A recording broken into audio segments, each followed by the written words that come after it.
চেনেললৈ সকলোকে স্বাগতম। আজি ধুনীয়া সাধু এটা কম।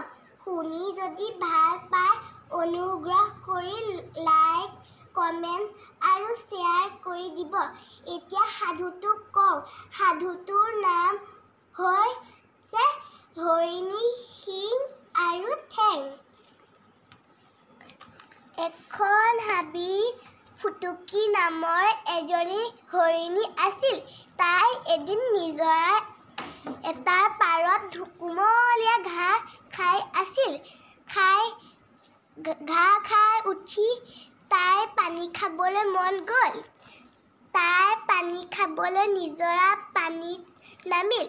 পানী খাই থাকোঁতে এপাকত তাইৰ নিজৰ ধুনীয়া শিংযোৰ চকুত পৰিল। শিংযোৰ দেখি তাইৰ অহংকাৰ হ'ল। তাই শিংযোৰ জোকাৰি জোকাৰি ক'বলৈ ধৰিলে, ইমান ধুনীয়া মোৰ শিংযোৰ, এনে শিং এই অৰণ্যত কাৰোৱে নাই।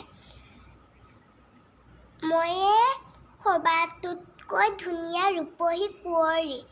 এইবাৰ তাইৰ চকুত পৰি তাইৰ ঠেংখনত।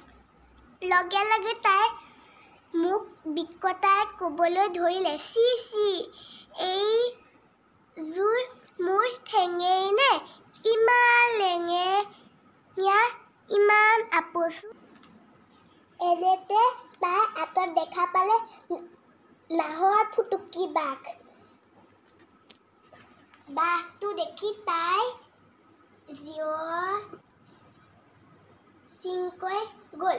তাই তৰা নৰা ছিঙি পলাবলৈ ধৰিলে। ঠেংকেইখনে তাইক কম সময়ত বহুত দূৰলৈ লৈ গ'ল।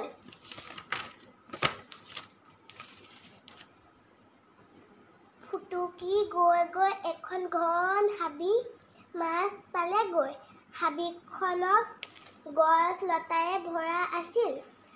এইবাৰ তাইৰ শিংযোৰ ঔলতা এডালত পাক খাই গ'ল। তাই লতাডাল ছিঙিবলৈ যিমানে যতন কৰিছে সিমানে লতাডালে শিংযোৰত মেৰিয়াই ধৰিছে। ইফালে বাঘ আহি ফুটুকীক লগ পাওঁ পাওঁ হ'লহি।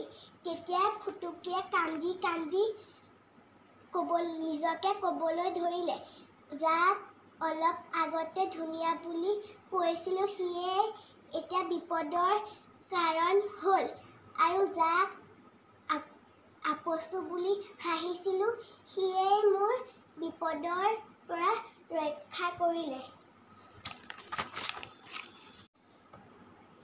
এই সাধুটোৰ পৰা আমি শিকিলোঁ যে আমি অহংকাৰ কৰিব নালাগে।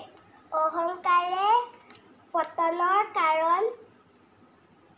যদি সাধুটো ভাল লাগিল মোৰ চেনেলটো ছাবস্ক্ৰাইব কৰি দিব আৰু মোৰ পিছৰ সাধুটো নিশ্চয় শুনিব।